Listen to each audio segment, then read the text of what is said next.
வேறு சரியில்லை மாமா.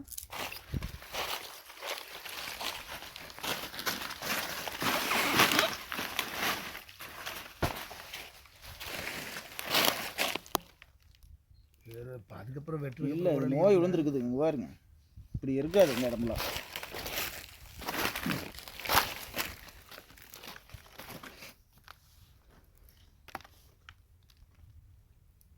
இதெல்லாம் நோய் தான்.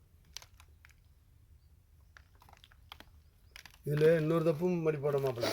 போன போட்டு இந்த சருவு மரம்புலது இல்லை, சென்டரில் வச்சு மண்ணை போட்டு கட்டி வச்சு. அது ஒன்றும் பண்ணாத. அது ஒவ்வொருத்தர் நினைக்கிறாங்கன்னா அதில் தண்ணி கோத்துக்குமாம்மா. நம்ம காடு மேலே பார்த்தா காஞ்சி மாதிரி அந்த சருவுக்குள்ள தண்ணி இருந்துகிட்டே இருக்கு, அது ஈரமானாலும் இந்த பால்ட்டு வருங்கிறாங்க. சரியே உள்ள வச்சு வெட்டக்கூடாது. சருவு பூரா வெளியே எடுத்துட்டு அந்த மரம் இருந்தது பார்த்தீங்களா, அந்த மரத்தை வந்து அப்படியே விட்டுருந்துருவாங்க. இல்லை, வேரோட்டமே இல்லை, அழுகிதான் காயுது. அழுகுதாங்க, வேறே அழுகிதான் இருக்குது. அதனால் உங்களுக்கு